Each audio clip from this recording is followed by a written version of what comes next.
Per capita, as we very often point out to people, whether they're interested or not, one of the best performing Olympic nations in the world is us. At the moment, for example, China has 12 times our medal total, but 330 times our population. So mathematically speaking, we're whipping their butt. But the fact is, even punching above our weight, we tend to pick up no more than a handful of medals at each Olympics, which is why the very select group of New Zealanders who've won 2 golds or more at the Olympics remain household names. Among them, in Atlanta in 1996, a young man by the name of Danyon Loader. Loader going to win this event. Loader wins gold for New Zealand and becomes the first New Zealand swimmer to win an individual gold medal at an Olympics. It was the first of 2 in Atlanta in 1996, and Danyon Loader joins us now live from the Kilburnie Pool in Wellington. Danyon, lovely to have you on the show. Cast your mind back to 96, winning 2 golds. How fantastic was it? Does it seem like you now? It's quite a while ago, so I don't think about it every day, but certainly around about this time, you know, people do bring it back into contrast again. What's it like watching them and not being there, and watching a guy like Michael Phelps and wondering what it would be like to compete against him? Is it a difficult business to watch but not participate? No, not really. I didn't qualify for Sydney, and that prompted my retirement. So obviously I didn't watch too much of that. And Athens, I wasn't around it watching too much of it either. But since my, I guess, emergence back into the public eye, and also my role as the New Zealand Olympic ambassador, being in the office a lot of the time, you know, and knowing a lot of the athletes as well, having personally met them, you know, you can't help but to watch them, because it does take on a different context when you'd know some of them and can put name to face to a handshake and things like that.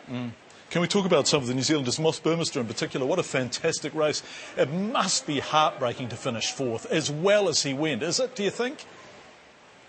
I mean, Moss is an outstanding person and obviously a very talented swimmer as well, and that was shown in his racing. You know, he took it to him, he gave it his all, and, you know, unfortunately, results was that he got 4th. But, you know, you've got to take your hat off to him, because he did put in his best effort and, you know, improved significantly on his times as well. So he did a marvellous job there.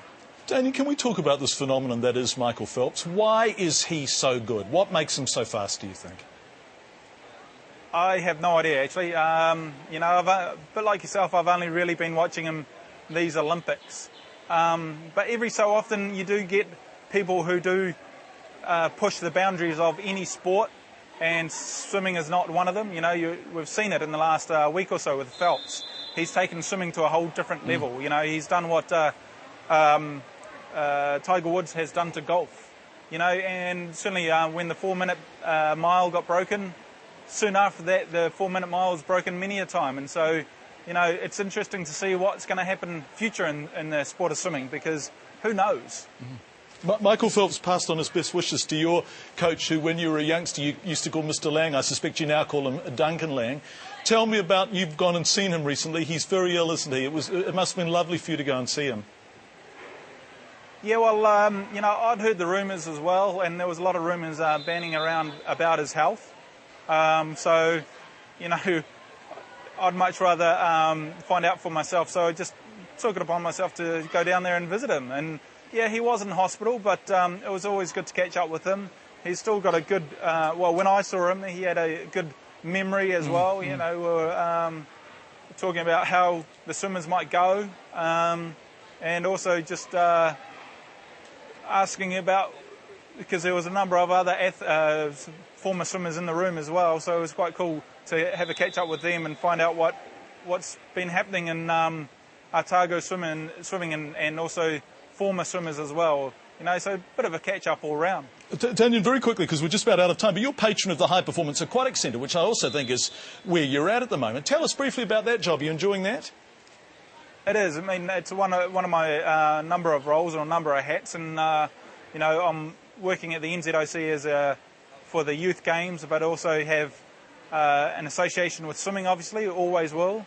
Also the Asthma and Respiratory Foundation from when I was dancing. So Yeah, so I've kept in contact with him, and so that's very cool. And recently is the patron of basically diving, which is a high performance centre here in Wellington. And I don't think I have a particular focus on any one sport. I mean, I'm encouraging any athletes, especially within the water. But if I can help out any of the athletes in any capacity, well, then I'm happy to do it, and this is one of my roles. Danyon, it's been lovely to have you on the show again tonight to remind us all of the pleasure you gave us from Atlanta in '96. Great to talk to you, Danyon. Thanks so much.